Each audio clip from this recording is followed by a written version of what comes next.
Hey, what's going on, guys? Well, a lot of people were asking for more cooking videos, so that's what this is. It's a cooking video. It's not a big, complex, intense recipe that you're gonna have to go out and buy 30 ingredients for. Really simple. I'm grilling a steak today. I got the steak on sale as an impulse purchase. I wasn't even looking for, any kind of meat or anything, but walked past the little bin at the grocery store, and this was on sale. Nice hunk of London broil. It's $5, probably because it's getting old. So I'm not gonna freeze this. I'm gonna eat it immediately. So today for dinner, I'm just going to have half of this. I'm actually going to cut this right now. Grab a knife because I want two portions. Alright, so I'll have a piece for tomorrow and a piece for today. But I'll grill them up and season them all at the same time. So there's a million different ways you can season steak, and there's a million different ways you can cook it as well. Like I said, I'm grilling this. I grill all year round, so even when there's a blizzard outside, I'll throw the grill on every now and again. Two reasons. Number one, it's easy. A lot less cleanup. I clean the grill all at once, every couple months. So, you're not dirtying much dishes by doing it that way. And two, it gives a great flavor. So, just simple, effective, and less cleanup. So that's why it's my go-to. So the first thing we do is throw this steak in a bag because it is 9 o'clock in the morning. I'm not cooking this yet. I'm just marinating it. Alright. So both pieces go in. Alright, now if I'm not doing any kind of other liquid, I would put in a little bit of olive oil, okay, just to keep all the flavors on top of the meat, also to lube it, so when you throw it on the grill, it doesn't stick. That's always a good thing, but today I don't need it because I'm using some wine. This is Taylor port wine, pretty cheap. This is like a $5 or $6 bottle. It's a sweet red, so it's absolutely delicious if you were going to drink wine with dinner. I highly suggest cooking with this and drinking it. I don't drink wine very often at all, so I do get slightly better wine. Like some people might say, oh, it's unnecessary, just use cooking wine or something super cheap. Cooking wine by me is just as expensive as this. In fact, I probably get more of this port than I would getting a small bottle of cooking wine from the grocery store. So for $6, it's worth it, and it stretches a very long time because I don't always cook with wine anyway. But yeah, this is what I'm using today, so I'm just going to pour some in. All right. Nothing scientific here. Probably a full cup. Alright, because it's alcoholic, it is going to break down that meat a little bit as well. So as far as other flavors and seasonings, using a little bit of onion powder. Not much. Just a little sprinkle. Alright. Next we're going to use some minced garlic. Alright, you don't have to always go fresh, same stuff. Doing a heaping spoonful here because I like me some garlic. Actually, I'm going to throw a little bit more in there. Not a bad thing. Alright. Italian seasoning, whatever herbs you happen to prefer is fine. I just like a nice simple mix. Right, especially with the wine. It's a nice complement. So a healthy pinch of that. Of course, some black pepper. Open this bag up a little bit here. Lots of pepper. I don't think in my entire life I've ever said there's too much black pepper on this. I'm a huge fan. So lots of pepper going on. Okay, that's enough of that. And lastly, just a little bit of salt. Alright. Something I've kind of learned is that I do most of my salting, especially for meats, after it's cooked. Because I usually end up putting a little bit more anyway, so it's better just to wait. So, quick little pro tip for the people out there who don't normally cook. If you like Mexican food, specifically if you're cooking any kind of steak for a fajita or something like that, the key flavors for pretty much all Mexican food is chili powder and, more importantly, cumin. Okay? If you've never had cumin or ever cooked with cumin, open it up and smell it. Literally smells like taco mix. So anything that you put a little cumin and a little chili powder in will have kind of a Mexican flavor. Absolutely awesome, again, if we're grilling up steak and using it in some kind of fajitas or tortilla wraps or anything like that. Just a nice little change of pace. Usually if you're just a salt and pepper kind of guy, or just use a little bit of garlic, or if you just use A1 and that's all you ever do, it's just nice to have a little change. So all the stuff is stuck on our top steak there. Just gonna mush this around. Actually, let some air out of the bag here. In there a little bit better. I'm just spreading everything all across the meat. And try to get it evenly coated.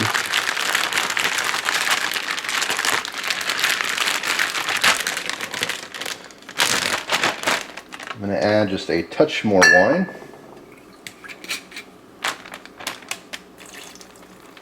Alright, just a little splash.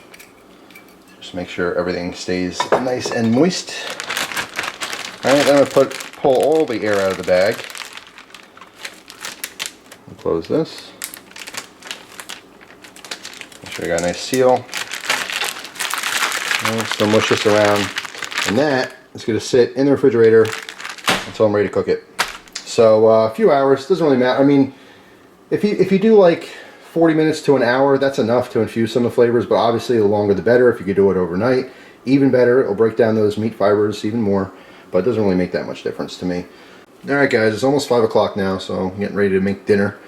Grab the steaks out. They've been marinating a few hours now, so they feel nice and tender, ready to go. Also just gonna do some mushrooms, classic side dish, you know, or actually it's a topping in this case. I'm not doing a side dish. Usually do some kind of vegetable or starch, like, you know, baked potato or something like that.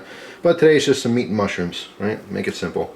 So all I'm gonna do for the mushrooms is I'm gonna grill these. Normally I would chop these up and saute them in the pan, but today I'm just gonna grill them, again, for ease of cleanup, using some extra virgin olive oil.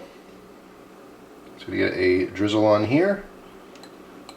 This will help some of our seasonings from sticking, and also the mushrooms not sticking to the grill. Alright, just gonna use a little salt and pepper. And a seasoning mix that I had a viewer send me, which I only tried once, but it was pretty good. Is that original, what is this, the Bearded Butcher? Yeah, so we're gonna try that.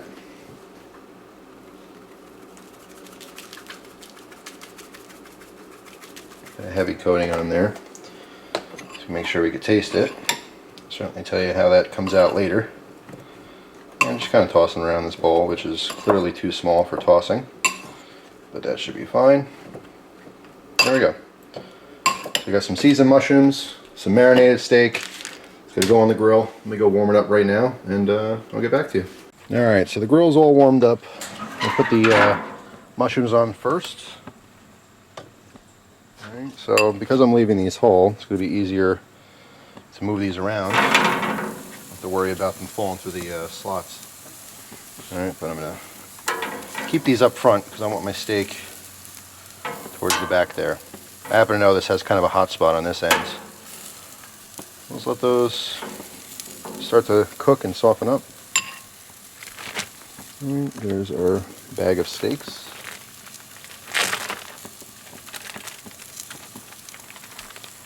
Alright, oof, smelling good. The one on the other side.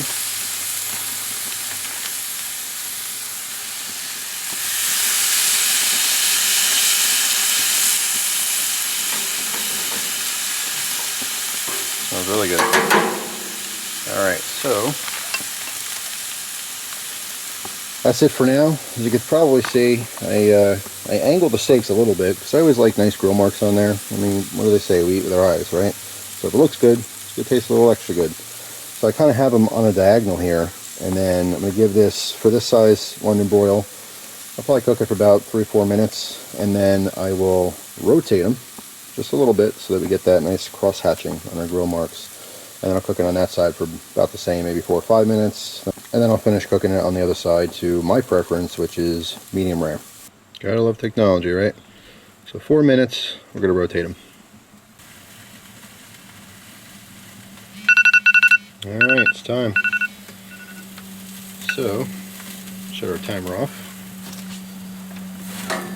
And we're going to give our mushrooms a little toss. And our steaks a little turn. So for the steaks, again, I'm just rotating them. They're not going to peak yet. We'll look at that later. I'll rotate them so that they're facing the other way. Alright, they're on an angle to the right, now they're going to be on an angle to the left. Alright, make sure that's flat. Mushrooms just kind of toss around a little bit. Let's see what size, or what side was actually grilling. Bigger ones you could put closer to the heat. Obviously, smaller ones you could pull away so they don't burn, but they all look fine. Because they're whole, it'd take a lot for these to burn. Another suggestion too, which I don't have right now, but if I had a small onion, I would skin the onion, put the whole onion, you know, towards the back, and just let that cook. All right, so the outside will get grilled up, and even if it chars, you can just peel that outer layer off, and then chop it up and mix it in with your mushrooms, you know, when you're ready to eat it. Because mushrooms and onions, of course, on steak, that's a great combo. But I don't have any onion, so we just got to deal with just the mushrooms. So that's it. Another 4 minutes, and we're gonna flip them and see what they look like. All right, there's another 4 minutes. So, it's time to get a good peek on these steaks, see what they're looking like. Just flip them.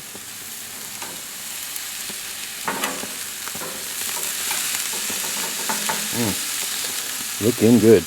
Mushrooms, same thing, just toss them around.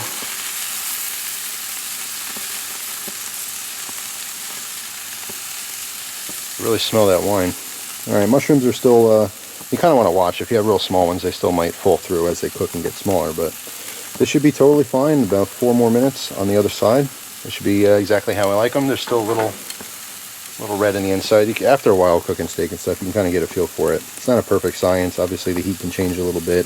How thick the steak is changes. You know, a much thinner part is going to cook a lot faster than the thicker part. Stuff like that. But as long as we get a little pink inside, I'm a happy camper. So 4 more minutes. I'll plate this up and we'll try it. All right. Doesn't that look delicious? Well, of course, if you eat meat, it looks delicious. Otherwise, it looks like death. And that's okay. Not everyone eats meat. However, I am going to eat this meat, and it does look delicious. So I got to finish it with a little bit of salt, especially those mushrooms. They're going to want some salt. It's coming out slowly, so I know it seems like I'm putting a lot on, but there we go. All right. So I already cut up some slices with my brand new knife here. This is the Broil F815. Very cool little fixed blade. So just got this today. Be using this a little bit. Let's just try mushroom first. That is good. Absolutely delicious. The seasoning just gives it a little something. Alright, show you a little piece of meat here. Alright, nice and juicy, red.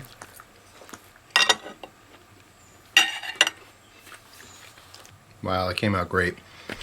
Just a little bit of subtleness from that wine. You definitely taste it, but it's not like overpowering or anything. Again, if I marinated it overnight, it would be a lot more flavor influence like inside the meat, but just give a little something, something, a little bit of sweetness, definitely wine flavor, and you can definitely taste that garlic. Wow, that is absolutely delicious. Let's do a mushroom and steak bite together.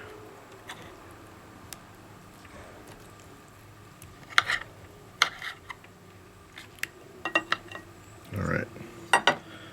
Try that.